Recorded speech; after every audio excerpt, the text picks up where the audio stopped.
Welcome to the Last Beer Show.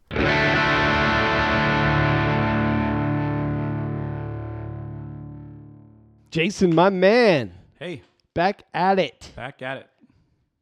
You ready to roll? Yeah, let's do it.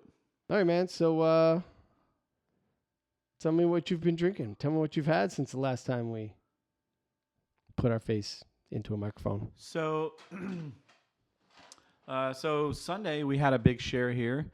We drank a lot of. I've been saving some of the Evil Twin Jesus beers for several years, and I finally had the opportunity to host that bottle share, which was called the Come to Jesus meeting. And it had a 4-year vertical of Even More Jesus, a 2-year vertical of Double Barrel Jesus. Explain the whole Jesus theme, Evil Twin theme. I don't think everybody is aware of it. So Evil Twin is just Even More Jesus is just their dark imperial stout. So Evil Twin Brewing Yep. does a base, or has done historically, a base stout that they call Even More Jesus. That's right. And from that have sprung several other variations of the beer that carry on the theme. Yeah, lots more variations. Like this year they released a bourbon maple syrup barrel aged Even More Jesus. There was cognac Jesus. There was What's the Spanish one? no, cognac Jesus was aged in cognac barrels. No, I mean, what was the Spanish? The Spanish ones are the Un Mas Jesus line, and there's Un Mas Jesus, Un Mas Cafe Jesus, Un Mas Chili. Didn't they do biscotti? They have done a biscotti, but that's not really Biscotti considered. Jesus? No, not the biscotti Jesus. Okay. No, they have the Imperial Biscotti bourbon maple syrup barrel aged, but it's so good. yeah, it's ridiculously good. Ridiculous. And then there's the brandy barrel aged Un Mas. There's a Toto which had cinnamon and chili peppers and coffee. And you had saved a few years of several of these. Yeah. One the Even More Jesus I saved 4 years from 2013 to this year. So it was a pretty big vertical, and then a lot of people brought some extras, and so we drank a lot of good beers. And then when we were done with that, we hadn't had enough to drink.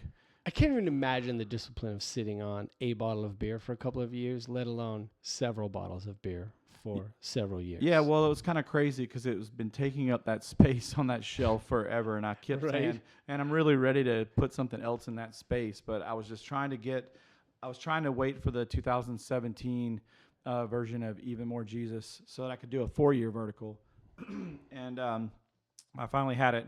So it was like, now it's time. Let's time to do throw it. the Come to Jesus It's party. time to do it. So we did the Come to Jesus meeting on Sunday. It's awesome. And then after we got done with that, we drank a bunch of other fun stuff. We drank Angry Chair Brewing. They're out of Florida.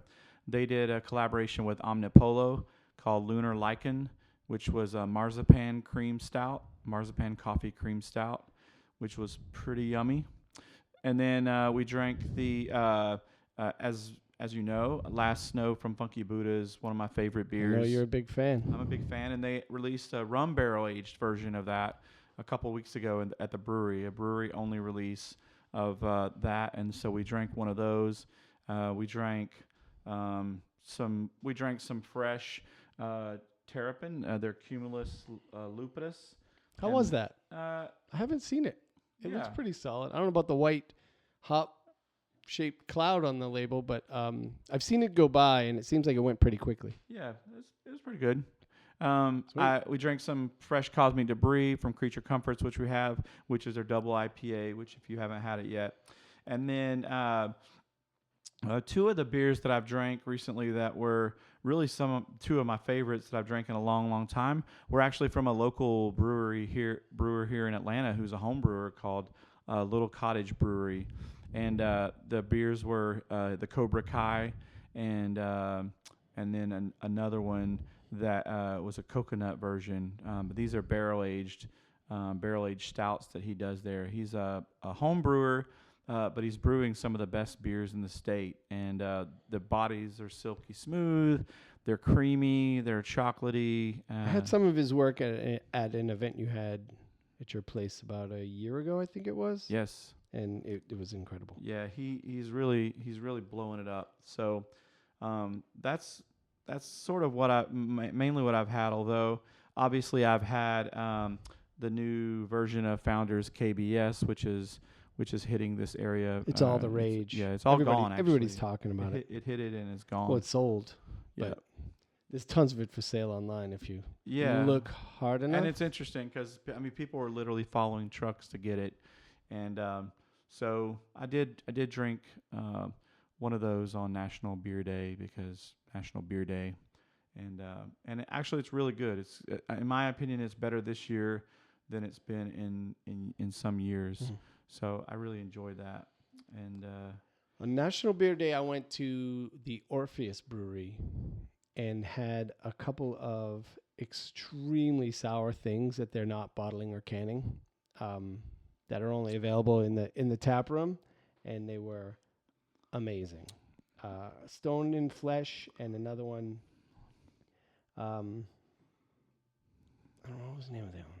I don't know. Oh, the Maynard's Triple.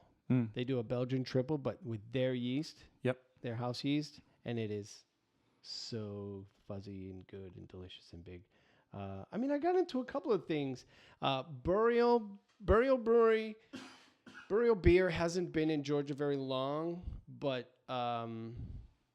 they've really shown to have. I think I reviewed a couple of their beers. I talked about a couple of their beers on occasion, but I got back into, I know for a fact that You Don't Party, which is an imperial stout, and it's epic. I highly recommend. It is epic. And a few classic Saisons, which I know we're going to talk about today. A couple of Saisons, but the Blackberry Farm, their just base session farmhouse ale is really amazing. As is the Frock Boysenberry from Bruery, the Tarot series. Yep, from the Bruery. That was extremely bitter, like sour. Like they had this really sourness, deep sourness to it. That was. At first, it was like too much, but then like you couldn't get enough. It was like when you're chewing on just like face full of Skittles, right? Yep. And you get that feeling back in your molars. Yeah, they're really tart. And you just got to keep digging and just jamming your fist in and out of a bag of Skittles. Yeah. It's kind of like that. Like by the bottom of that bottle, I was like, must have more of. It was awesome. Good time. Yeah. Last week I was able to participate in. A little too intimate with a bottle of beer, but you get what I'm saying. Last week I was able to, as you know, I do some of the judging for Paste Magazine's beer ratings. Yeah, I know you haven't texted me on your way, so I would join you. Yeah, well, next time. So I'm able to contribute to that and help with the ratings. And last week we did some wheat beers. We did wheat beers and Belgian wits. No, we didn't do Belgian wits. We did wheat beers and session beers. And so that was fun. There was some interesting beers in there. It's one of the few Facebook articles I look forward to seeing in my timeline. The thing about it is that, and again, just because I participated in it, I know it's the most objective thing. I mean, he gets anywhere between 2 and 8 people who are just of different kind of fields: beer nerds, brewers. People who own breweries, just people who are relevant in that world, and so you get a broad mixture. And I found that out whenever I judged the IPAs. I mean, you had some of the guys that were there that were classic IPA guys, like classic, pine hopheads. Yeah, hopheads who it's are got to be piney and whiny, dry. And then you had some that were that Northeast hazy Treehouse Trillium. It's got to be fuzzy. So there was a good balance of people, and I feel like you get a good kind of objective view. I feel like their ratings are pretty good. And honestly, I've had having participated in it and having kind of followed their ratings and trusted them. I feel like they're pretty legit. Right. They do a great job, and those articles are really fantastic. The first can we got into tonight, we split a can of the Cosmic Debris from Creature Comforts. Yep. It's double IPA. Yep, that's right. Which is a style, I'm not always totally down with. They usually wind up being a little sweet by the time you close to the bottom of your pint. But that one was really good. I thought it was really good. Yeah. That beer was just released, I think last week. And now we're getting into, what is this? 3 Taverns from here in Decatur. Yep. 3 Taverns brewery release only Goza, which is obviously a Goza. And it is very Goza-ish. It's very salty, grapefruity. I'm trying to put some mouth noises in here and you're talking. Yeah. Yep. How's that? I like how they spell with a A-H exclamation point. Like Z's, Goza. Like huzzah. It's the kind where you take a drink and then you whoo. Goza with salt, coriander, and grapefruit peel. 5%. And you really can't get your hands on this. This is brewery only. Brewery only. Yep. It's fantastic, dude. It's excellent. Yeah, salt, coriander, and grapefruit peel. This is crazy refreshing.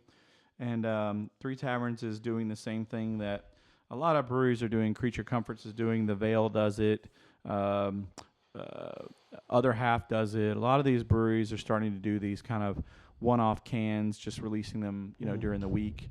And I think it's more common in other states. I think we've been deprived of it because breweries in Georgia have not been able to do direct sales.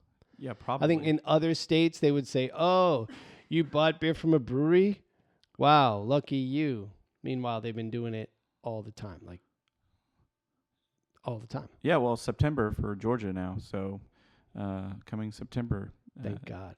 Could you imagine? Could you imagine walking into a bakery somewhere, anywhere USA? You walk into a bakery and you're allowed to have 3 slices of bread. You want some bread. Normally you would say, "Oh, I want to buy a loaf of bread," but instead you just get 3 loaves of bread. I'm totally stealing this analogy, by the way, from our buddies over at Beer Guys Radio. Yeah. And then, but you can't pay for the bread. You've got to pay for the bag. The bag is like a tchotchke. Yeah, and a souvenir. It's a souvenir, and you pay for the bag for $12, and they let you have a few pieces of bread in it to take with you, or you have to consume all the bread on the premises, actually, don't you? Yeah.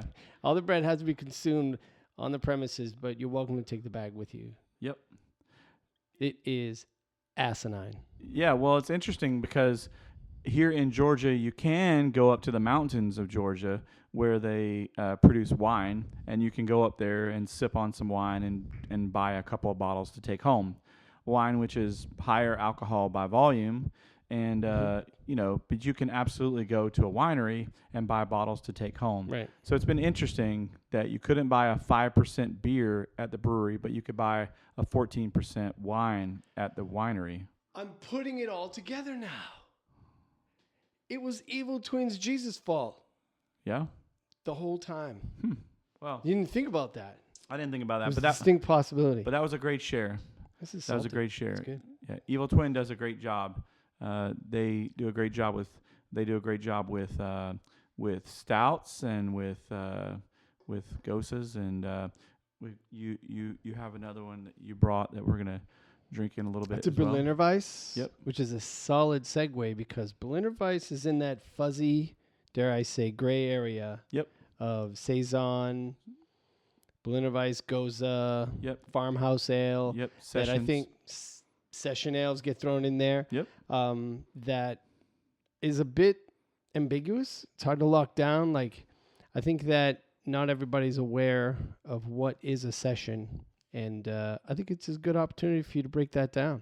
Yeah. So actually, the other day, last weekend, we were at Road Atlanta watching some cars go around and around, and Is it a racetrack? It's a racetrack. Gotcha. That's right. And a friend had given me this Evil Twin sour bikini, which is a sour pale ale, they call it. Mm-hmm. It's good. It's good. It's super It's sour. not fantastic. It's really sour. It's and very it's sour. dry because it's like a hoppy sour. Yeah, it's more like a lemon head almost. Really dry, yeah. And I looked at the alcohol because I was telling my friends that were with us that they didn't have to worry about it, and it was like 3%. And we started talking about session ales and how, these are great beers to down if you're outside or you're at the pool. Starter beers and filler beers. Yep. And hot weather beers. Yep. So session beers are usually around or under 5% alcohol by volume, and they can be anything from, like you said, they can be anything from Saisons to Gosas to Berliner Weisses. Berliner Weisses are kind of walk that tightrope of sours. They're kind of like beginner sours. So It's when a German version of what is a very similar style. Yeah, it's a wheat beer, based beer, and usually they've got a little bit of sourness to them. I think of a good example of that is Creature Comforts Athena, which is just a great solid Berliner Weiss. That's like it's an entryway into sours for most people. It's always in my refrigerator. It is a go-to beer. Yep, and we talked about it before, but their Athena Paradiso, which is their tart cherry cranberry. Yeah, we covered that one with added fruit. We covered that one. Is a phenomenal example of that as well. But that's a great kind of idea of that whole style of just like easy to drink. You can sit and drink 2 or 3 of them and not be wasted. Whereas that Bruery Mocha Wednesday over there that's on the shelf, that's at 20% alcohol by volume, and really if you drank one of those you would be wasted. That's contraband in Georgia. Yeah, really. It's illegal to be over 14%. Snuck it in. You snuck it in. So session ales are definitely great for spring and summer, kind of hanging out around the pool, right? The shower, maybe the bathtub. They're good in the tub. Yep. I like, a lot of the ones that get a lot of play are the ones that have adjuncts that make them distinctive, whether it's fruit or coriander and different types of flavorings. But it's actually a style that gets a lot of bold flavors from very simple ingredients. A lot of times they have no adjuncts. It's just malt, sometimes some added sugar, but usually it's just malt, barley, and hops and yeast and water. And you're able through the malt combinations and how that malt is treated, and then with the hops and the yeasts, they're able to create a lot of fruit flavors or different types of flavors that seem spicy, but not add anything to it, which I think is it's unique. There aren't a lot of styles that do that. There are, fruit lambics, literally there's fruit. When it comes to the big Belgian beers, like the fruit comes out in that massive amount of yeast and malt that they're using. Whereas here, this is a very light beer. So a lot of times these farmhouse ales, sometimes they're Belgian, a lot of times they're French, will have in open fermentation or different types of yeast. Sometimes they'll have Brettanomyces or different types of additives to it, or ways of fermenting methods that help create local flavors or local flavorings that are distinct to the region. Yeah, Jester King and outside of Austin, Texas is a good example. They do a lot of open fermentation. Yep, they do. And that kind of reminds me that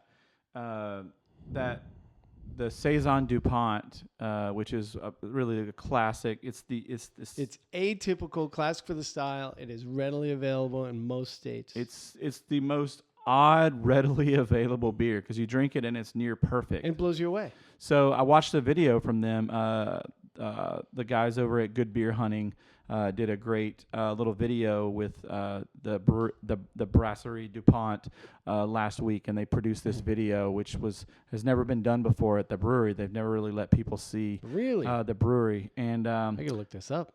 Yeah, it was a phenomenal video that they did showing all of their equipment but what was really interesting to me about what they said was that they feel like the next trend in beer is going to be in simplicity and just using very simple ingredients and making them taste well, which is what Saison DuPont has done so well for so many years. They've said that we don't need orange and coriander.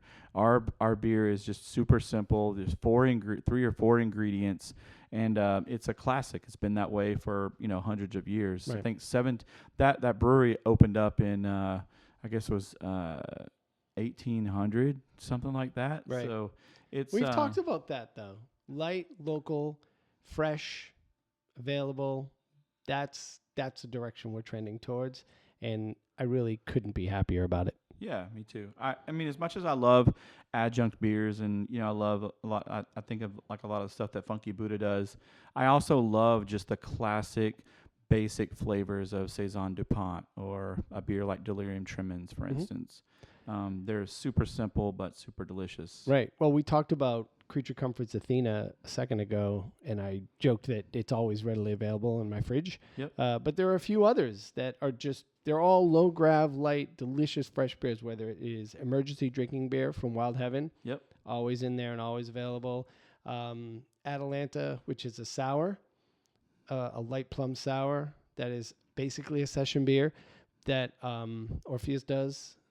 I mean, these beers are almost always in there. Yep. Along with, a couple of IPAs because sometimes Daddy needs some hops. Yeah. Well, it'd be interesting to see. What other kind of.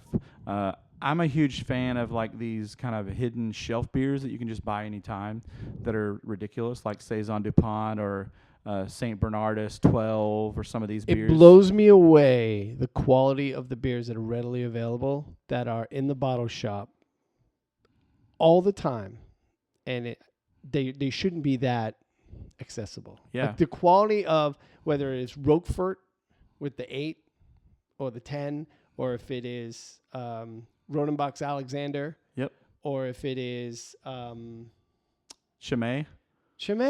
Blue. The Blue. Come on. That beer it's one of the top beers in the world. Allagash 4, Allagash Black, Allagash Curio, White.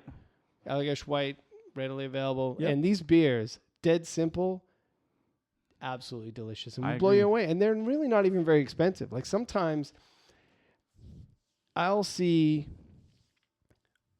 not terribly rare, but not always available, but like really amazing beers that have either it's a $7.50 for $25 or $16. I know the Rodenbachs, most of those go for about $16, or a lot of the Bruery ones vary between, you get a $7.50 bottle that varies between $12 and $13 and $29, right? Yep. And sometimes they're near another bottle.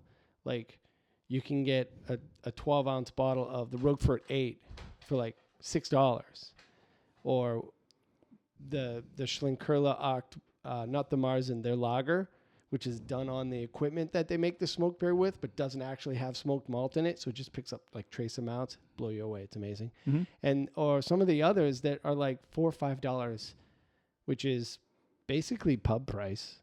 You wouldn't hesitate. I don't know why you would stand in a bottle shop and be like, "Oh, I'm not paying $5 for one bottle of beer. I guess it's like this 30-pack for $10 mentality." Yep. That you get from light macro brews, but it's like you wouldn't hesitate to throw $5 at a beer in a pub. Actually, you'd be like, "Oh, $5, not bad. $5 a pint, sweet. $6 a pint." But you might be like $9 a pint. I don't know about that, but they don't always have that, so I'll get it. Meanwhile, you stand in the bottle shop and look at the exact same bottle and say, "I'm not paying $7 for that." So I think, I don't know what I'm talking about. I just want to try and get over that. Yeah. No, I agree. Because I think it's the same thing. And these things are readily available, and it's fantastic. Yeah, when I'm looking at Rate Beer's rankings for this past year, and I'm looking at the low moderate alcohol category, which is like the session beers category. Shoot. And number 4 and 5 are shelf beers that you can buy in gas stations in Wisconsin. Number 4 is New Glarus's Raspberry Tart, and number 5 is New Glarus's Wisconsin Belgian Red, which is their cherry. And that's in my mind, New Glarus, any of those fruited beers, whether it's Serendipity or the Wisconsin Belgian Red or the Raspberry Tart, those are some of the best beers out there. And a good friend of ours here in Atlanta is from Wisconsin. He goes up there. He picks up these bottles at gas stations up there. Yet I'm looking at the list right now, and it's number 4 and 5 in the world, gold medal winners. Right. And so it's easy for us to get really pumped about the Imperial Biscotti Bourbon Maple Syrup Barrel Aged, or the Imperial Mexican Biscotti Cake Break. But man, it's so awkward that we get so pumped about those, and yet at the same time leave the St. Bernardus 12 on the shelf. Like, come on. St. Bernard Stab 12 is one of my all-time favorite beers. Another one that's in that ballpark, actually part of this conversation would be Corson Donks Brown. Their Abbey Brown will blow your socks off. So we're lucky to be near a pub that sellers a lot of beers. Mm-hmm. And a lot of times what I'll do is sit down and order a bottle, and if they have one on the cellar as well. So it'll be, give me the 2008 Roquefort 8, and then give me the brand new bottle of that, and then split it with a couple of people. You don't want to sit there, two-fisting $10 bottles of beer. Yep. So it's like, you share it with people, and you taste the one that's, now 9 years old, and then the other one is brand new. You just taste and back and forth, and you notice a difference.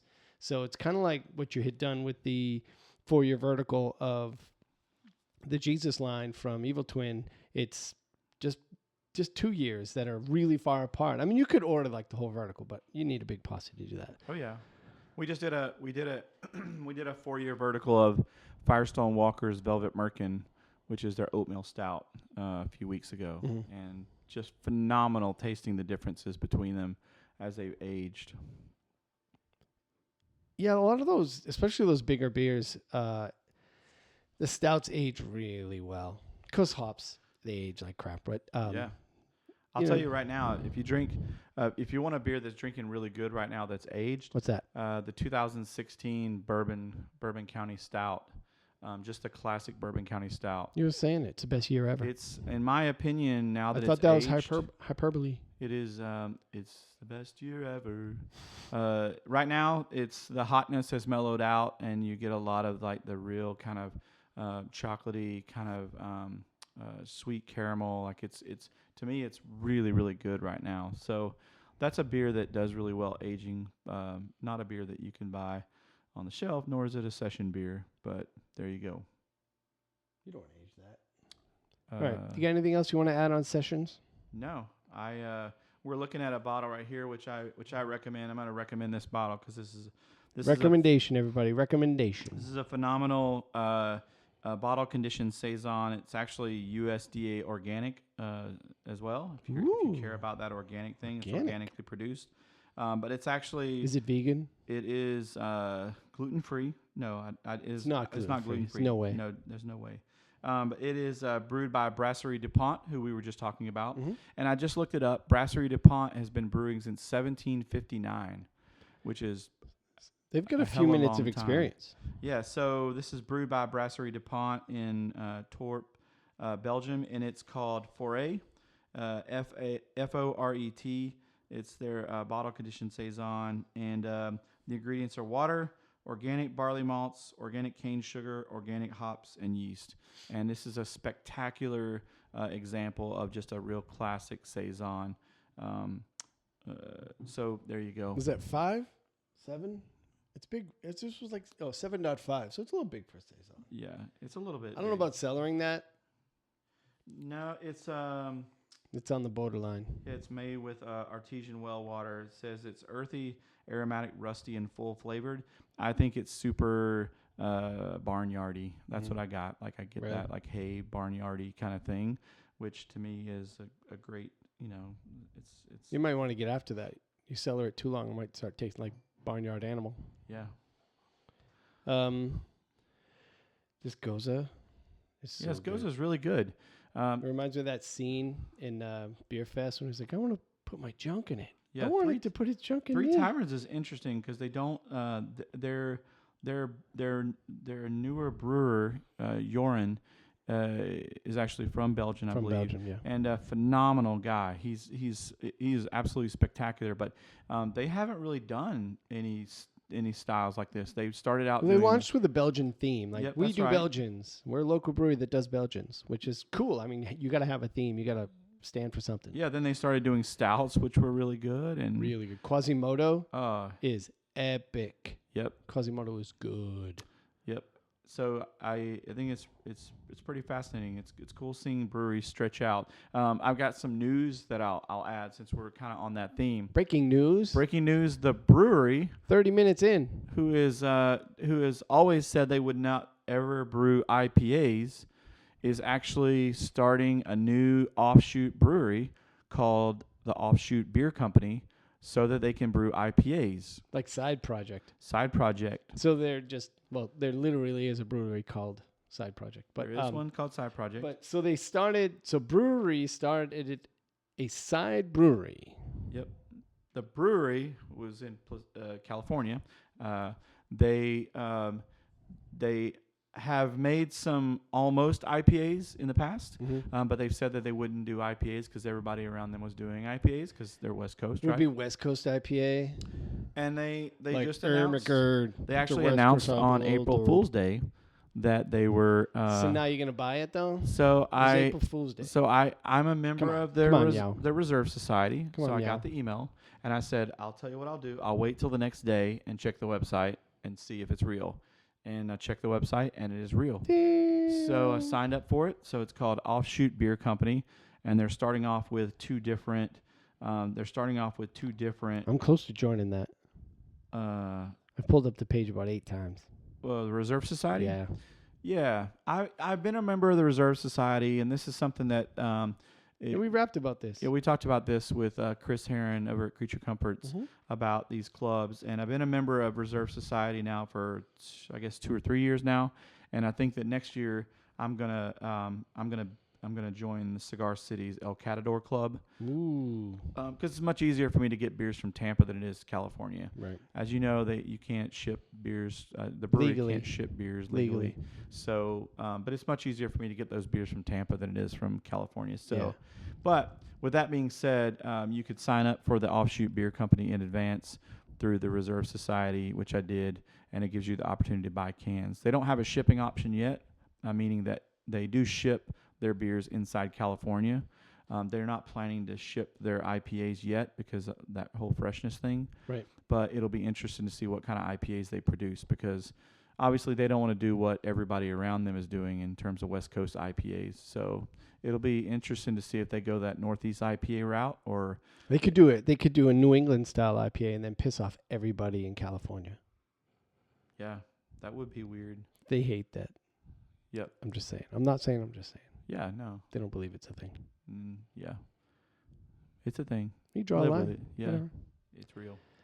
It's not going away. So, what's next for you in the next few weeks before we record again? Creature Comforts 3rd anniversary party is in a couple weeks. Creature Comforts is we talked about them before. We talked about them today At length. They're probably the best. Everybody's brewery in the probably state. tired of it. But trust us, get it. Their 3rd anniversary is coming up, and so we're going to do that, and then yeah, that's all I have coming up. Dude, it's going to be fun. I'm going to Seattle. Yeah, Seattle. Beer tour of Seattle. And they have a beer and scotch festival this Saturday, April 15th, which is my birthday. So I was gifted the flight by the wife and gifted VIP tickets to the festival by my friend who lives there. And I'll be crashing on his couch and probably looking for hair of the dog most of the days. He lives among a dozen breweries, so I'm looking forward to just walking around and crushing a few good pints and getting into some food. So obviously we got to go to Fremont Brewing. Fremont is I've heard a lot about Fremont. Home of Kentucky Dark Star, the A-bombs. Dark Star, A-bomb, B-bomb. They're incredible. I hear they have good Randalls. They do a lot of really cool things out of that brewery, and the That's awesome. space is really cool. They got a great outdoor bench area. Fremont is really killing it. The Stoop. I've heard good things about the Stoop. You got to crush the Berliner Weiss with the shot of flavored syrup. Okay. They get a lot of flavors, apparently. It's like a Yeah. whole thing. Urban Family. I've got that listed. You gotta They go to Urban do Family? French farmhouse ales. That's right. You got to go to Machine House. I don't have Machine House listed. Not Machine Head. That's Bush. Got a machine Okay, head. this is a new podcast rule. No referencing Bush. Bush. No. Yeah. Machine House. Machine House. And then He's a machine house. Browers and the Stumbling Monk. Browers. And Stumbling the Monk. Yep, I'm that's trying to write Belgian all this stuff. down. And then the hottest brewery in Seattle right now by a long shot. By a and long shot. They're definitely the most hyped brewery and well deserved hype, I should say. That is Holy Mountain. Holy Mountain is just absolutely killing it, crushing it right now. What? I've had a What are few they of their crushing it beers. The beers that I've had, I have to look it up on Untapped. Because I've heard Engine House 9 is doing that in Tacoma with an epic sour program. And I gotta be honest, I am on the sour kick. No, Bigly. not Holy Mountain is the beers that I've had from them were not. They were not sours, but I had the Goat, which is a pretty phenomenal beer. Midnight Steel with coffee and vanilla. Is that the Tom Brady beer? The Goat. I'm looking it up right now. Nobody I don't remember cares exactly about what what style you're it was. looking up. Yeah, the Goat. It's a Saison farmhouse ale, and really good. It's a rustic Brett Saison, which I had, which was really good. Nice. I also had the Sear, which was pretty spectacular, and then also I had the bourbon barrel aged King's Head. Pretty spectacular. Pretty spectacular. That reminds me, was it Outcast? I'm doing fantastically well. Yep. Yeah. So Holy Mountain, you got to check them out. Holy Mountain and Fremont for sure. I put it on the list. And then the other ones that I mentioned. All three of those are on the list. And then if The you get new around ones. to I had it, Fremont. Bottle Works in Wallingford is pretty good. Okay. Thank you, Jordan Mickelman, for these suggestions. Yes, thank you. Although I've had Holy Mountain. And I'm going to see my buddy Paul Burden. I miss him. He's a good dude. Yeah. Can't wait to see him. Should check out his stuff over at 16 Toads. E is for Endangered. He's epic illustrator. All right. Let's wrap this up, dude. Let's just, 38 minutes in. That's good. It's just after party. Yeah, let's do it.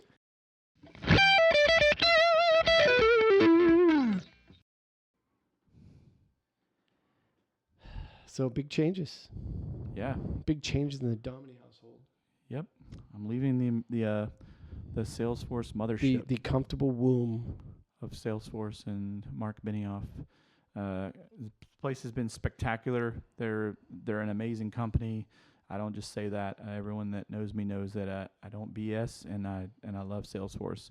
So they've been a spectacular company to be at. They treat their people really well. They do really cool things. Yeah. And they do a lot of the socially active things that I believe in myself in terms of equality. And so I hate to be leaving that, but I've taken a director of social role at a local agency, and I'm excited about that. I'm excited because it means I get to create something. And when you're creative, as you know, you need to be creating. And if you're not, you're just kind of Well, you learn a lot. Come at it from a point of empathy, and I think you'll find that there's a lot of opportunity. I know a few people over at Salesforce, and everybody loves it. So I know it's probably hard to leave such a good spot in a place that does so right by their people, but it is. They're sometimes also you got to huge. move on. They're huge supporters of craft beer as well. I've been a part of a beer group there at the Salesforce office called Beer Snob Invitational, which is once a month we all gather together. I've seen that run through my Facebook or Twitter feed or something a couple of times over the months. Yeah, so we basically sit down anywhere from 6 to 15 people, and we all bring a beer that we all drink, and then we judge based on its snobbiness or its hard to get ness, and then the taste and aroma, and I'm good at the snobby part. And then we have a winner every month, and I won last month with Funky Buddha's Maple Bacon Coffee Porter. Are you the only? Oh, that's good. Yeah, are you the only multi-time champion? I don't think I'm the only multi-time champion, although I have won 3 months. So, yeah. Cool. But I'm looking forward to it. We're actually going to have. I'm gonna participate in my last one next week, which is my last week there at Salesforce. Next week, right? And I'm gonna bring the barrel-aged last Buffalo in the Park, just to end out on a good note, which is just make sure you're gonna win. I mean, retire a winner. It's the Buffalo Trace barrel-aged last snow, and that beer is in my opinion, it doesn't get much better than that beer. It's incredibly balanced. You get the Buffalo Trace barrels, you get the coconut and the Last Snow. I mean, it's an incredible beer, and I happen to have a few of them left, so I'm gonna open up one of them in celebration. I wonder if our buddies over at the Network House, ABV Network, apparently they're into the bourbon. Yeah. I wonder if they've had that Buffalo Trace Last Snow. I don't know. I'm sure they've had Buffalo Trace though. I'm sure they've had Buffalo Trace. Yeah, I'll reach out to them and see. Maybe they can review it. Yeah. Let us know what they think. Yeah. From a bourbon expert. Yeah. Point of view. Yep.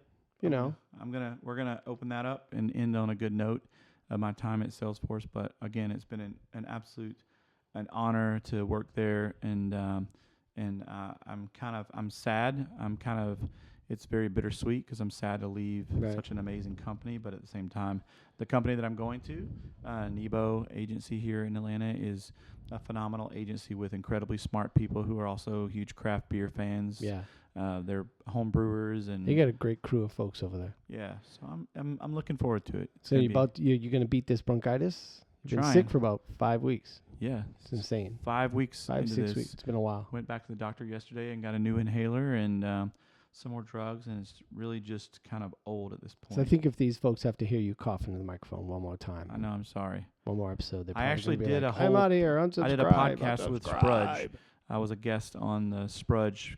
I heard podcast. that. You were using like earbuds. Yeah. It wasn't even like a legit microphone, and you were like, I know.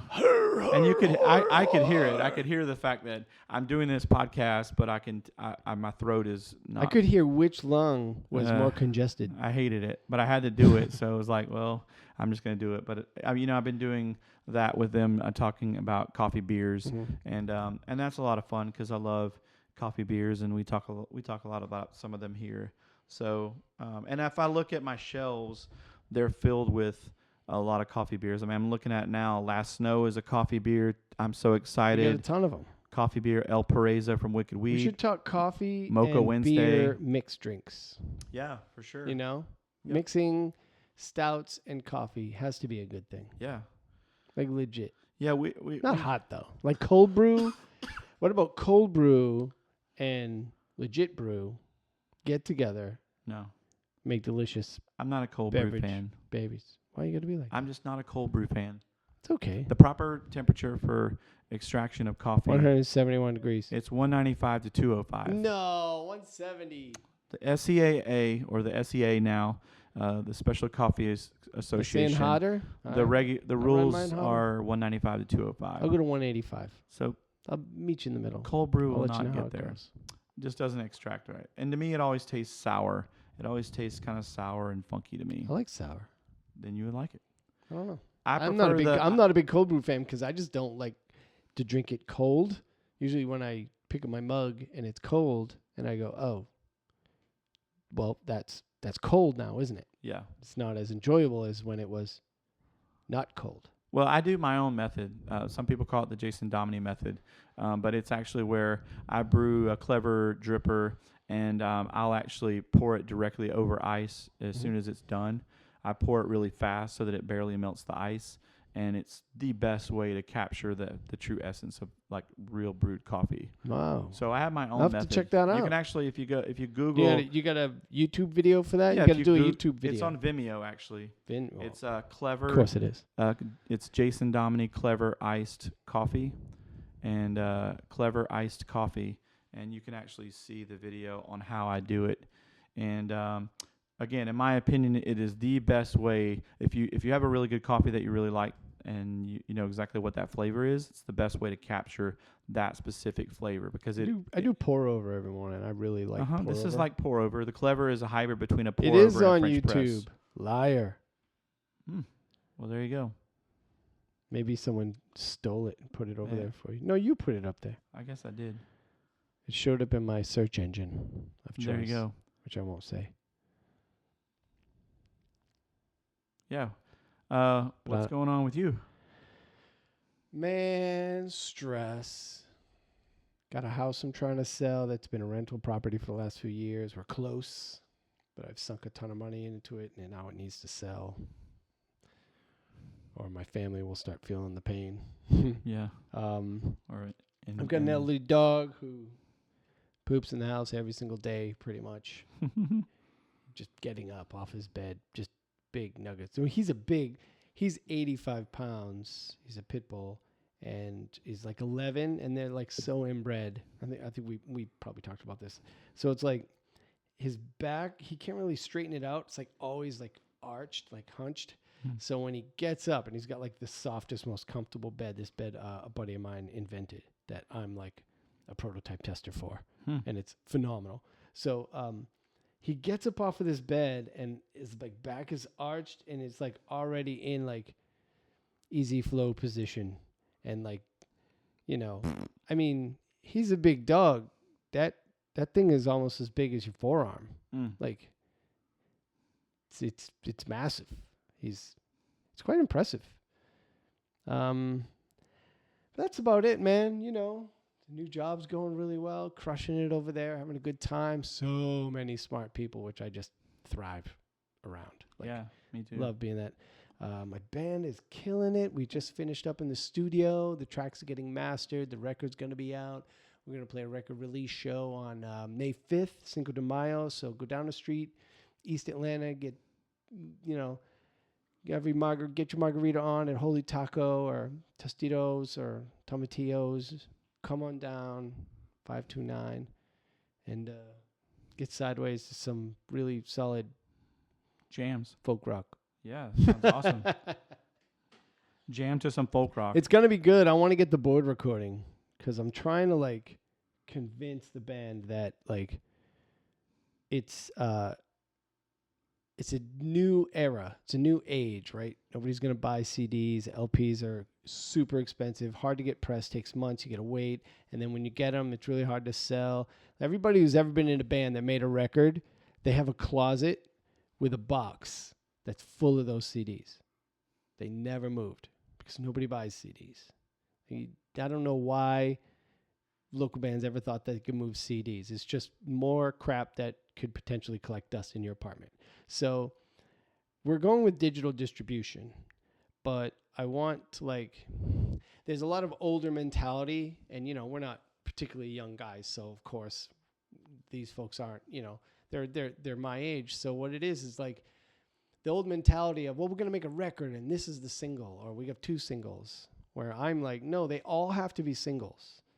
And to get anybody to consume this on Spotify or CD Baby or iTunes or whatever their streaming service of choice is, and to put it into a playlist so that we can get, penny here, quarter of a nickel there, quarter of a penny here.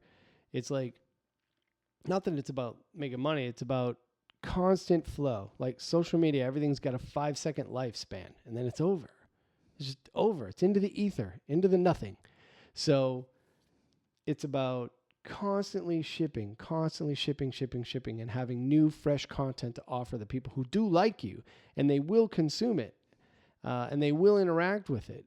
But it's getting past the record and single mentality and letting it just sit for a year and hope something moves, right? Which was based on luck and really based principally on somebody else doing the marketing.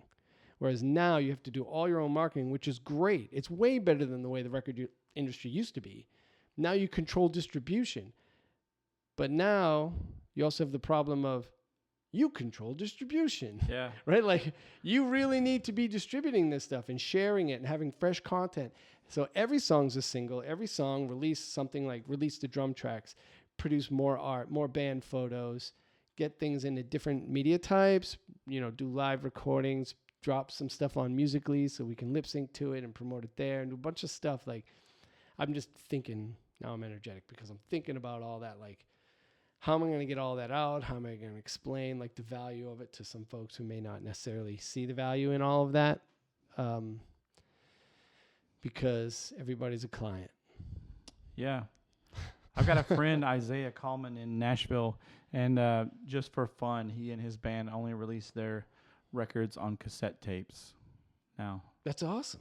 That's really awesome. He's like he's like a huge cassette tape guy, and Like now, he. I mean, it's great. Pick a niche, right? Tapes. Yeah. Yeah, absolutely. I don't even know where I would find a cassette player at this point. I don't have a cassette player. I don't have a CD player. No, me neither. I have an old Xbox that I use as my daughter's DVD player for like all her princess DVDs. Mhm. So like if someone gives me a CD, I guess I have one in my car. I just never really. I guess April has a CD player in Use her it. car that we don't use, I guess. Yeah. But so technically my car has a CD player and I have a DVD player video game machine in the house that we don't really use much because it's all streaming. Like Yep. It's all just Netflix and Apple TV, constant stream fire hose of cartoon princesses in my house. Pretty much. It's all cartoon princesses. And then when they go to bed, I get to watch like my 3 favorite YouTube videos and then I just crash. At work. Or Like Dave Matthews. do band practice.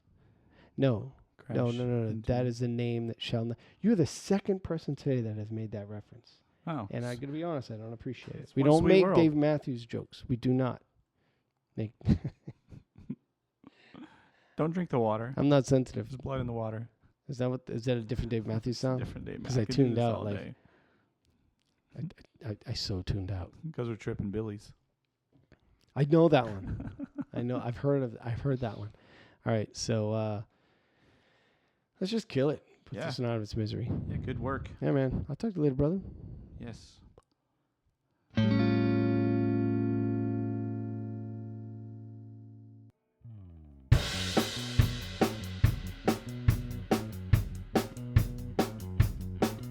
As always, thank you for listening. You can find us both all over the social medias.